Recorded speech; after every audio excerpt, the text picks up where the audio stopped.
یہ ٹارچر روم تھا، وہ جگہ جہاں انسان کی آواز دیواروں میں دفن ہو جاتی ہے۔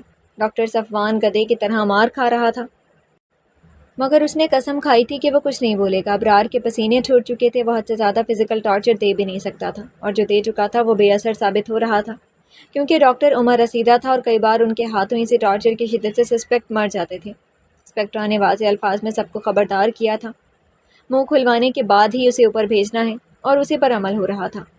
باری بس کرو، حماد اندر آیا۔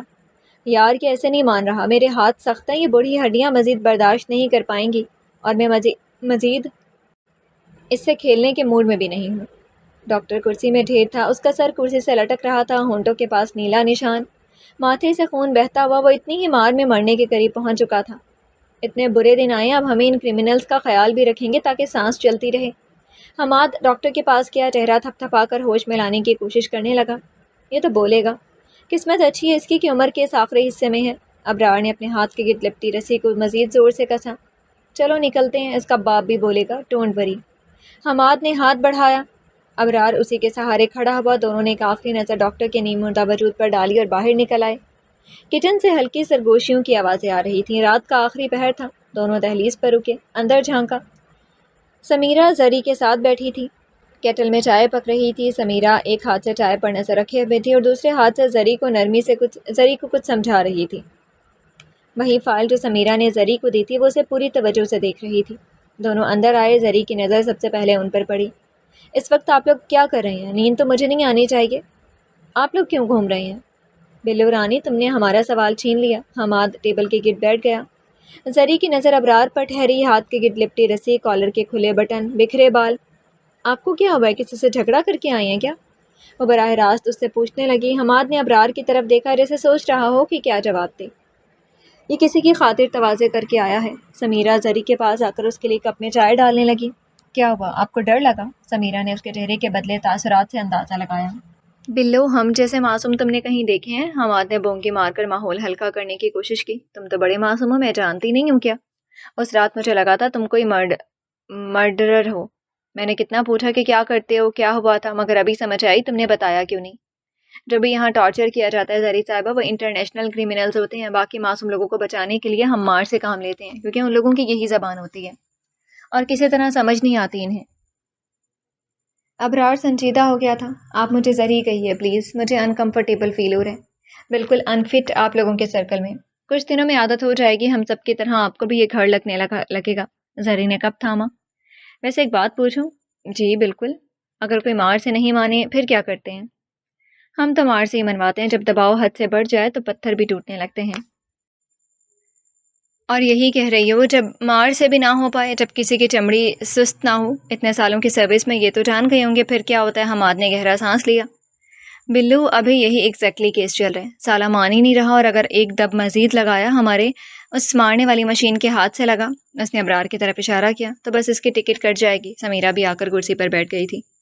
تو کوئی کمزوری ڈھونڈ لے اس کی، ایسی مار جو جسم پر نہیں دل پر لگے۔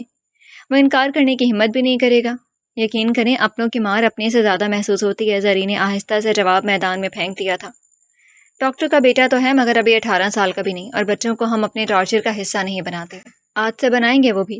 دروازے پر آواز گونجی، انسپکٹر کچن میں داخل ہوا، سب اس کے لیے کھڑے ہو گئے۔ اس کے بیٹے کو پکڑ کر لاؤ۔ یا تو ڈاکٹر اپنے بیٹے کو بچائے گا یا اس کرمنل کو۔ کسی میں سوال کرنے کی ہمت نہیں ہوئی۔ زری نے سب کو دیکھا، کسی کے چہرے کا رنگ بھی نہیں بدلا، جیسے اس کی بات پتھر پر لکیر تھا۔ پر اس کا بیٹا کرمنل ہے کہ آپ اسے سزا دے رہے ہیں؟ سمیرہ جو گھونٹ بھر رہی تھی لے بھی نہیں پائی۔ ماں باپ کے گناہ بچے بھگتتے ہیں، اور بچوں کے کرموں کی سزا ماں باپ۔ یہی روز اول سے چلتا آیا ہے، یہ غیر قانونی ہے۔ قانون کی کس صفحے پر یہ لکھا ہے؟ جو گنہگار ہو سزا وہی کاٹتے ہیں، اور یہی اصول ہے۔ سمیرہ نے میز کے پیچھے سے زری کے پاؤں کو چھوا، خاموش رہنے کا اشارہ، مگر زری پھر سے بولی، کیا آپ کی سروس کسی بے گناہ کو ٹارچر کرنے کی اجازت دیتی ہے؟ مجھے تو لگتا تھا سرحدوں کو بچانے کے لیے یہ وردی والے صرف خود کو قربان کرتے ہیں۔ اسپیکٹرا کی آنکھیں اس کے آر پار دیکھ رہی تھیں۔ بھیڑ کا بچہ بھیڑیا ہی ہوتا ہے، ہم اسے گھر پر نہیں پال سکتے یہ امید لگا کر کہ وہ دودھ دے گا، اور جو یہ بے وقوفی کرتا ہے اس کی زندگی کم ہوتی ہے۔ زری نے نظریں جھکا لی، مگر آواز میں لرزش نہ آئی۔ انسان اور بھیڑیے میں فرق ہوتا ہے۔ ایک ہی ماں کے 2 بچوں میں سے میں نے ایک کو دہشت گرد اور دوسرے کو سفید کوٹ پہن کر جان بچانے والا دیکھا ہے۔ کچن میں خاموشی پھیل گئی۔ مس زرواں، میرے روم میں آئیں۔ میں آپ کو اپنا قانون سکھاتا ہوں، لگتا ہے اس کی بہت ضرورت پڑنے والی ہے۔ وہ کھڑا ہوا۔ پہلی بار زری نے یہاں اس کی آنکھوں میں براہ راست دیکھا تھا۔ غصہ تھا یا کچھ اور، وہ سمجھ نہیں سکی۔ حماد جو کہا ہے وہ کرو، اس کے باپ کے ساتھ مجھے اس کا بیٹا بھی ٹارچر روم میں چاہیے۔ وہ نکل گیا تھا۔ تمہیں شرم نہیں آئے گی حماد؟ ایک معصوم بچے کو کڈنیپ کرو گے صرف اس لیے کہ اس کا باپ کرمنل ہے؟ کیا میں زرواں آپ کو باقاعدہ انویٹیشن دینا پڑے گا؟ اسپیکٹرا کی آواز باہر سے آئی۔ وہ اس کی حماد سے کہی بات سن چکا تھا۔ میں آ رہی ہوں۔ جلدی مطلب جلدی؟ زری نے سر ہلایا۔ میں نے نہیں جانا سمیرہ۔ وہ فائلیں جو وہ سمیٹ گئی تھی دوبارہ میز پر پھینکنے لگی۔ تو کس نے کہا تھا اتنی عدالت پڑھانے کی؟ اب جاؤ۔ حماد پلیز میرے ساتھ چلو، میں نے تو بس بات کی تھی۔ بلو کچھ نہیں کہے گا، آپ جاؤ، وہ بہت اچھا ہے اپنی ٹیم میٹ سے، بس تھوڑی سی ڈانٹ برداشت کرنی ہوگی۔ میں صرف ٹیم میٹ ہوں کیا؟ اس نے آنکھیں میچ کر دل میں کہا تھا۔ حماد شاہ تم کچھ کرو، بس مجھے نیند آ رہی ہے۔ سمیرہ اٹھو ورنہ روم میں تمہارے پیچھے بند کر رہا ہوں۔ ویٹ بلو رانی میری پیاری دوست وہ اسپیکٹرا ہے، اسپیکٹرا 17 تمہیں ٹھنڈے پانی میں ڈبو کر تمہاری نیند اڑا کر بھی سامنے کھڑا کرے گا۔ اور میں کیا کروں یار؟ اس نے دونوں ہاتھ اٹھا دیے۔ حماد پلیز، کیا تم میرے اچھے دوست نہیں ہو؟ وہ جھک کر معصومیت سے اس کے سامنے کھڑی ہو گئی۔ ابرار ہنسی روکنے لگا۔ حماد خاموش رہا، یعنی انکار۔ باری بھائی پلیز اس ٹیٹراہیڈرل والے شکل والے سے کچھ کہیں۔ سمیرہ کی ہنسی چھوٹ گئی۔ جنگلی بلو، تم اور باندرے کیوں میری شکل کے پیچھے پڑے ہو؟ آپ کو اپنی باندری کا واسطہ ہے، پلیز مان جاؤ۔ چلو ہو گیا کام۔ ابرار نے چٹکی بجائی۔ کیا مطلب؟ مطلب یہ کہ اب حماد دنیا جہاں کے جھوٹ اکٹھے کر کے آپ کو بچائے گا، کیونکہ آپ نے واسطہ ہی ایسا دیا ہے۔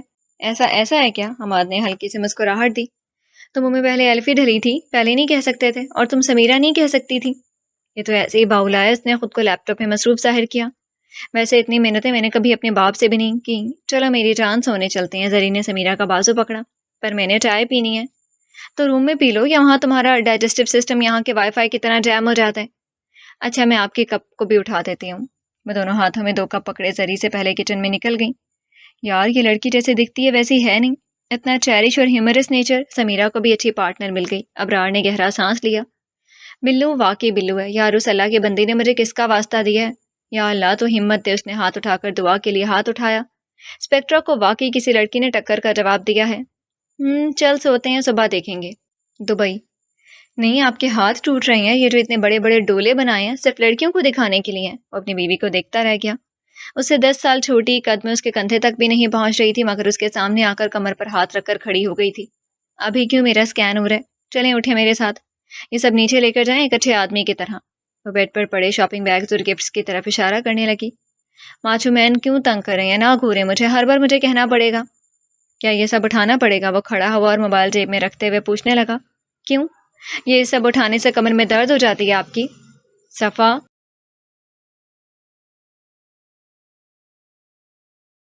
اچھا اوکے، دیکھیں یہ سب نیچے لے کر جانا ہے، میں بھی آپ کی ہیلپ کروں گی۔ ضرورت نہیں ہے، ان سب چیزوں کے ساتھ میں تمہیں بھی اٹھا سکتا ہوں، بس میری باہوں میں تم نیچے تک بے ہوش مت ہو جانا۔ تانے مارنا ضروری ہے؟ میری ساس کیوں بنے آپ؟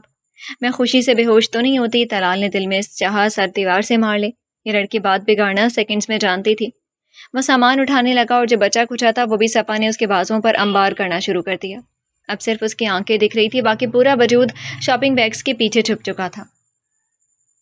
بس اتنا ہی ہے، صفا نے ہاتھ جھاڑے۔ طلال بے چارگی سے ہنس پڑا اور کچھ بیگز واپس نیچے گر گئے۔ ماچو مین، وہ چیخی۔ نہیں، میں سوچ رہا ہوں کہ اللہ مجھے کس کس طرح کے مخلوق سے ملوا رہا ہے۔ Look at yourself you little cupcake. ساری دبئی میں میری وحشت پھیلی ہوئی ہے، اور تم ہو کہ مجھے اپنی انگلیوں پر نچا رہی ہو۔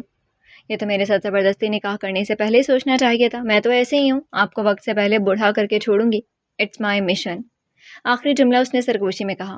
بہت بری بات ہے حیاتی، اگر میں بوڑھا ہو گیا تو تمہارے ساتھ برا لگوں گا پھر۔ میں تو چاہتی ہوں مسٹر شوہر، آپ کو بہت شوق ہے گرل فرینڈز بنانے کا۔ اگر آپ کے سر کے بال نکال کر گنجے کر دیے جائیں اور ان آنکھوں پر اندھوں مرے چشمے لگا دیے جائیں، ہاتھ میں بلائنڈ سٹک دے دی جائے، یا پھر کوئی آپ کو نہیں دیکھے گا اور مجھے میرا بوائے فرینڈ بھی مل جائے گا۔ استغفر اللہ، یا اللہ میرے مستقبل پر رحم کر۔ یہاں ڈان میں ہوں مگر اپنی بیوی کے وحشی ارادوں سے ڈرنے لگا ہے۔ کیا کہا آپ نے؟ میں نے سنا نہیں۔ نہیں لٹل کپ کیک، میں نے تمہارے اور فیوچر پلانس نہیں سننے۔ چلو چلتے ہیں، بہت تھک گئی ہے میری چھوٹی سی بیوی۔ صحیح کہہ رہے ہیں، میں بہت تھک گئی ہوں، یہ آپ کے ابھی کو دیتے ہیں۔ وہ دروازہ کھولنے لگی، طلال سے آگے نکل گیا تمام سامان سمیت۔ کیا آپ کو راستہ دکھ رہا ہے ماچو مین؟ وہ دروازہ بند کر کے اس تک فوراً پہنچی۔ نہیں دکھ رہا، دیکھو اتنا ظلم کر رہی ہو مجھ پر۔ سچی میں؟ وہ قریب آئی، طلال کو آگے بڑھنا رکنا پڑا۔